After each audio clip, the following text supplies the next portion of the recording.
Have you ever noticed that the hardest ethical choices are rarely about big dramatic crimes, but about small everyday moments where your mind whispers a shortcut is fine?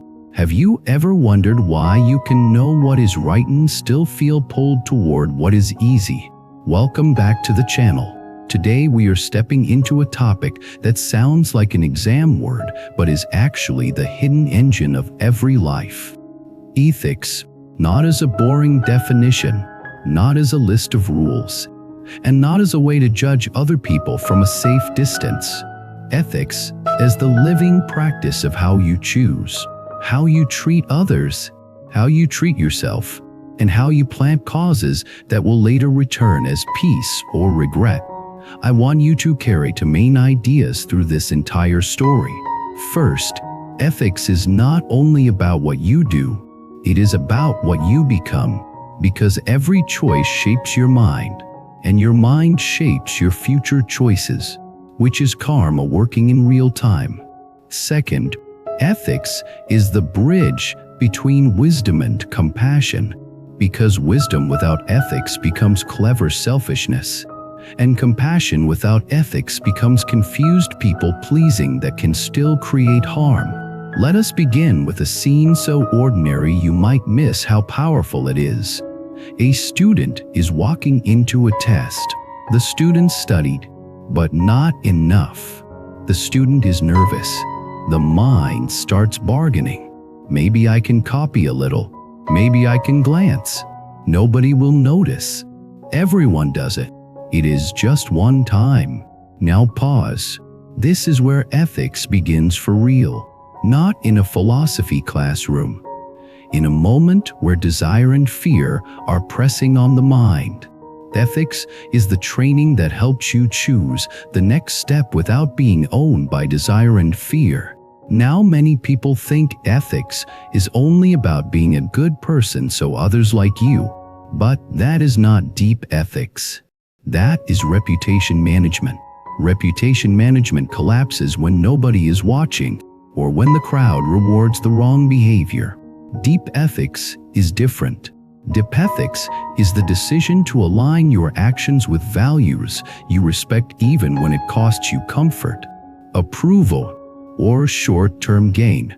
In Buddhist language, deep ethics is not only morality, it is a path of liberation, because unethical actions do not only harm others, they poison your own mind. They create restlessness. They create fear of being found out. They create habits of lying to yourself. They create a self you cannot fully trust. So ethics is actually self-respect in action. Now let us widen the story beyond tests, because life is full of these moments. A person is offered an easy opportunity to gain money by bending the truth. A person is tempted to gossip to feel included. A person is tempted to insult someone to look cool. A person is tempted to abandon a friend when it is inconvenient. A person is tempted to waste resources because convenience feels deserved. A person is tempted to treat a stranger poorly because there are no consequences. All of these are ethical moments. And what makes them tricky is that the mind always has a story ready. I need this. I deserve this.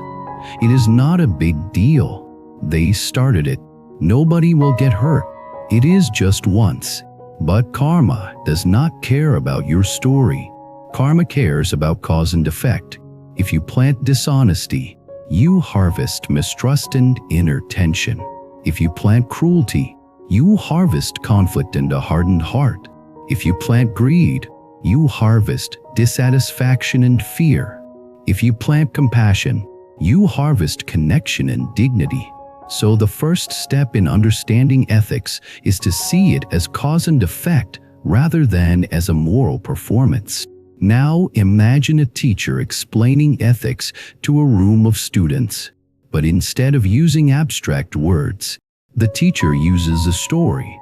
The teacher says, think of your mind like a garden. Every choice is a seed. If you plant weeds every day, do not be shocked when your garden is full of weeds. If you plant healthy seeds every day, do not be shocked when your garden becomes beautiful. Ethics is the practice of choosing what seeds you plant. This is not about being perfect. It is about direction. Now let us meet our main character. Because a story needs a living person, our main character is named Sarah. Sarah is intelligent. Sarah wants to succeed. Sarah also feels pressure. Sarah lives in a world where many people talk about values, but many people also reward shortcuts. Sarah sometimes feels confused. If I play fair, will I lose? If I tell the truth, will I be punished? If I stay kind, will I be seen as weak? This is a real modern question, because ethics can feel like walking against a current. So Sarah has two voices inside. One voice is conscience. It says, do what is right. The other voice is fear. It says, do what works. Many people live their whole life letting fear win, then wondering why they feel empty even when they get what they want. Sarah does not want that. So Sarah begins asking a different question. What is ethics really for? The answer that slowly emerges is simple but strong.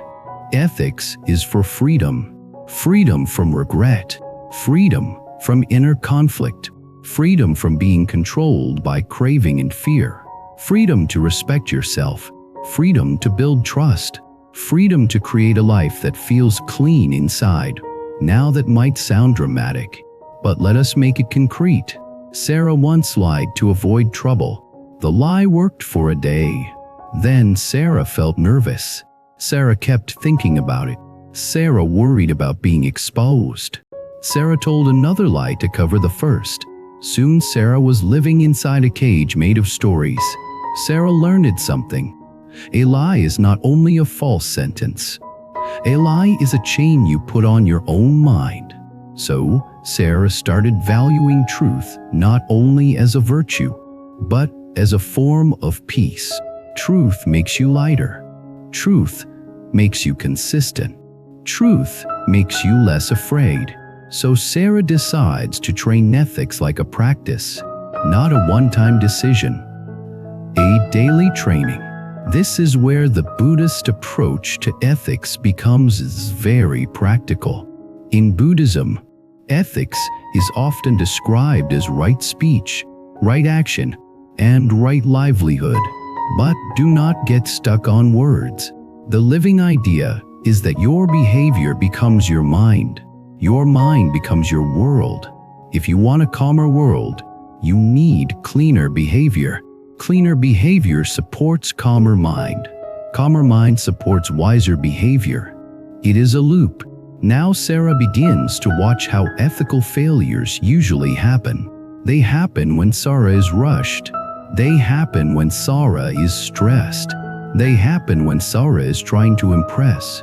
They happen when Sarah is afraid of disapproval. They happen when Sarah feels envy.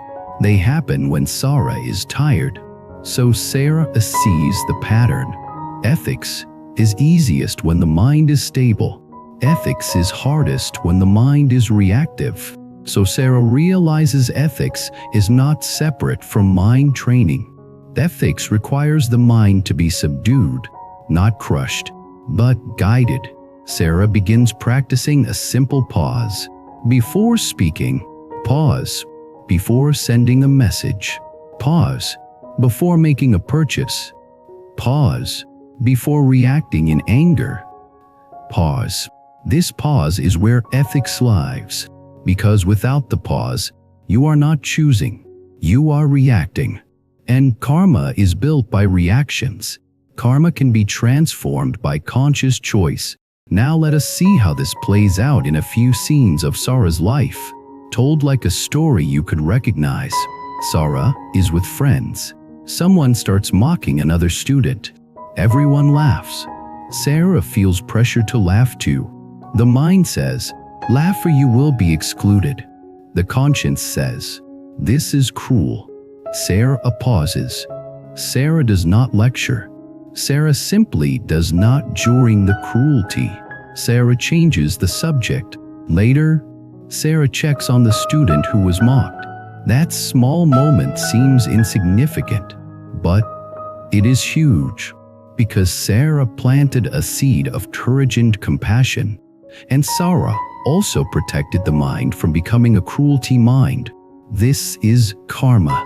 Then, another scene. Sarah is tempted to cheat on an assignment because Sarah is overwhelmed. The mind says, everyone does it. The conscience says, you will lose self-respect. Sarah pauses. Sarah chooses to do what is possible honestly, even if it is not perfect. Sarah accepts a lower grade rather than poisoning the mind. Later, Sarah realizes something powerful. That one honest choice made Sarah stronger. Because Sarah learned, I can survive discomfort without becoming dishonest. That is ethical strength. Now another scene. Sarah hears a rumor about a friend. Sarah feels curious. The mind wants to spread it because it feels exciting. The conscience says, do not harm. Sarah pauses. Sarah remembers that gossip is violence that pretends to be entertainment. Sarah chooses silence. Sarah feels a strange relief, because the mind that does not gossip becomes quieter. Less noise, less drama, more peace. Now another scene. Sarah is angry at a parent. Sarah wants to say something cutting. The mind wants to punish. The conscience says, words can scar. Sarah pauses. Sarah breathes. Sarah speaks later with more clarity. The conversation is still hard, but it is not poisonous. This is another ethical moment, not dramatic, life-changing. Now you might be thinking, okay, ethics sounds like being nice, but ethics is deeper than niceness. Sometimes ethics requires firmness. Sometimes ethics requires saying no. Sometimes ethics requires speaking truth that makes people uncomfortable. So let us bring that into the story. A friend asks Sarah to cover up a mistake. The friend says, if you are loyal, you will lie for me. Sarah feels pulled. Loyalty matters. Friendship matters. But ethics matters too. Sarah pauses and realizes something. Real loyalty is not helping someone become worse. Real loyalty is helping someone face consequences and grow. So Sarah refuses to lie. But Sarah also offers support. I will not lie, but I will help you fix it. This is ethics with compassion. This is not cold righteousness. This is wisdom. Now we need to answer a deeper question. Where do ethics come from? Some people think ethics come from fear of punishment. Some think ethics come from social rules. Some think ethics come from religion. But if you want ethics to last, it must be rooted inside, not only outside. Because external rules change, crowds change, authorities change, trends change, but the mind you live with is always with you. So the deepest source of ethics is the desire to reduce suffering. Reduce your own suffering by avoiding actions that create regret and inner conflict. Reduce others' suffering by not harming, exploiting, or humiliating. Reduce collective suffering by acting in ways that build trust and cooperation. This is why ethics is inseparable from compassion. Now let us connect ethics to wisdom. Wisdom sees long-term consequences. A person without wisdom sees only short-term reward. If a cookie is in front of you, short-term mind says eat now. Wisdom mind says, what will happen after? The same is true for speech, money, relationships, and power. So ethics is wisdom applied to behavior. It is the decision to choose long-term well-being over short-term impulse. This is also where the idea of destiny enters. Destiny is often imagined as fate, but destiny is also what you become through repeated choices. If you repeat ethical choices, you become trustworthy. If you become trustworthy, people trust you. If people trust you, opportunities open. If opportunities open, you can serve more and suffer less. If you repeat unethical choices, you become unreliable. If you become unreliable, people pull away. If people pull away, you become isolated. Isolation increases fear. Fear increases unethical behavior. A loop. So ethics is not only moral, it is practical destiny shaping. Now let us address the hardest part. Ethical choices sometimes cost you something. They can cost you popularity. They can cost you comfort. They can cost you a shortcut. They can cost you a relationship that was built on manipulation. So why choose ethics? Because ethics gives you something deeper than those costs. It gives you a clean mind. It gives you self-respect. It gives you stable relationships. It gives you inner peace that is not dependent on being praised. It gives you courage, and courage is priceless. Now I want to tell one more part of Sarah's story that brings everything together. Sarah faces a big decision.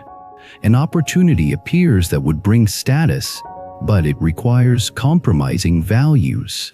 People around Sarah say, "Do it. This is how the world works." Sarah feels tempted. Sarah imagines the applause. Sarah also feels a quiet sickness, like the mind already knows the price. Sarah sits alone and reflects, "If I take this, what will it make me become?" This is the ethical question that changes everything. Ethics is not only about, "Is this allowed?"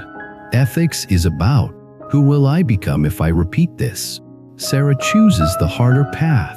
Sarah refuses the compromise. At first, Sarah feels scared, like maybe this was foolish. Then something unexpected happens. Sarah feels proud, not ego proud, but dignity proud. Sarah realizes that the self who can say no to temptation is a stronger self than the self who needs applause. And that strength becomes a foundation for everything later. Because life will test you again.